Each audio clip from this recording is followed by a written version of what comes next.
A leopard and a wolf, both rescued and placed in adjoining habitats, found companionship through a fence line. This is a slow study of their wordless, rhythmic existence. Settle in for their journey. If you believe in the power of these stories, a simple like helps our channel immensely. This story takes place not in the wild, but in a place of last resort, a sanctuary. For Bella, a beautiful, aging leopard, life had been a cage.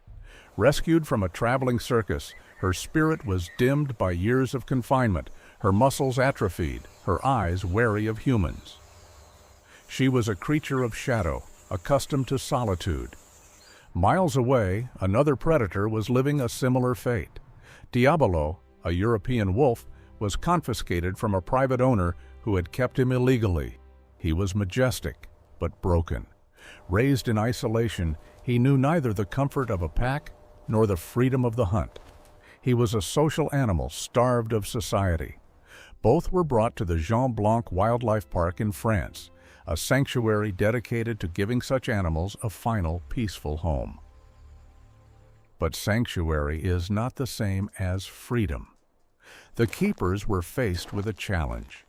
These were two powerful predators, both too habituated to humans to be released, yet too wild to be tamed. They needed space, they needed peace. And so a decision was made. Bella was given a large wooded enclosure, and right next to it, separated only by a sturdy chain-link fence, Diabolo, the wolf, was given his. Two apex predators, born to be rivals, were now neighbors, and from this forced proximity, something no one could have predicted began to stir. At first, there was only indifference. Bella, true to her feline nature, found the highest point in her enclosure and watched the world with quiet disdain. Diabolo, fueled by restless lupine energy, paced the perimeter, a gray phantom haunted by instincts he couldn't fulfill. They were aware of each other, of course, a scent on the air, a flicker of movement at the edge of their vision. But they were separate worlds. Then the rhythm began. It wasn't a single moment. It was a slow glacial shift, a pattern emerging from the chaos of their former lives. Diabolo, the pack animal, would end his restless pacing at the fence line, dividing their habitats. He would lie down, his body facing Bella's enclosure, and wait. Bella, from her high branch, would watch. Hours would pass. Then, slowly, she would descend. She wouldn't approach with curiosity. She would approach with purpose. She would walk to her side of the fence, just feet from the resting wolf, and settle herself. The keepers at the park began to notice. It became a ritual. Every morning, Diabolo would seek out the spot. Every morning, Bella would eventually join him. They would simply exist. Together, a leopard and a wolf sharing the morning sun. This was not friendship as humans understand it. There was no play. There were no shared toys. It was something quieter, something perhaps more fundamental. It was a shared vigil. Two lives, stolen and fractured, had found a mirror. Their bond was forged in the one thing they truly shared, the fence. The barrier was not just a cage, it was their medium. It was the only reason this relationship could exist. It removed the question of predator and prey, of conflict and territory. The fence made them equals. They began to mirror each other. If Diabolo slept against the wire mesh, Bella would be found sleeping in the exact same spot on her side. If Bella moved to the shade of a large oak, Diabolo would follow, settling in the corresponding shade in his own territory. They developed their own language, not of sound, but of movement. A flick of Diabolo's ear would cause Bella's eyes to open. A low, rumbling chuff from Bella, a sound of contentment she showed to no human, would see Diabolo's tail give a single, almost imperceptible thump. The sanctuary staff observed it with a quiet reverence. They saw Bella, the solitary and wary leopard, actively seeking out the presence of the wolf. they saw Diabolo, the wolf without a pack, find his anchor. He was no longer just pacing. He was patrolling their shared border.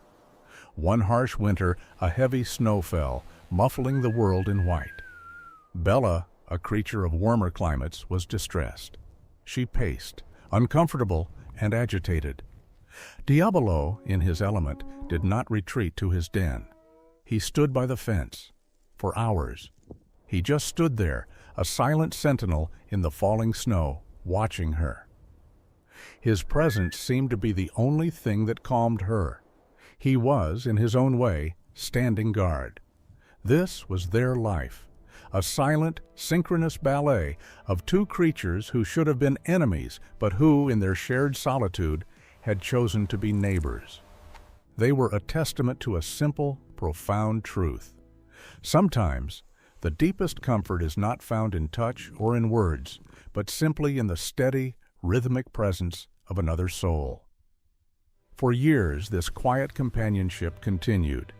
It became the heartbeat of that corner of the sanctuary, a rhythm of shared existence.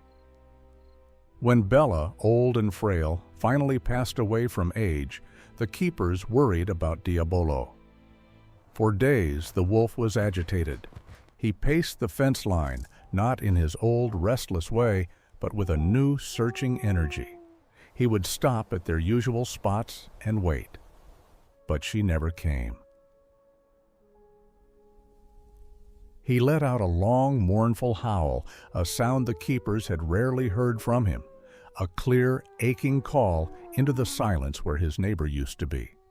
He had lost his pack of one. Their story is not one of dramatic rescue or unlikely play. It is something deeper. It's a testament to the profound need for connection, even in the most broken of lives. Bella and Diabolo found what so many search for, a presence that asks for nothing, yet changes everything. They proved that companionship is not always about interaction. Sometimes it is simply about coexistence, a silent, shared understanding that says, "You are there, I am here, we are not alone." Thank you for joining us. If this story moved you, please consider liking and subscribing. It truly helps us bring more stories like this to light. We have a question for you. What was the single moment in this story that resonated with you the most? Let us know in the comments below. We read every single one.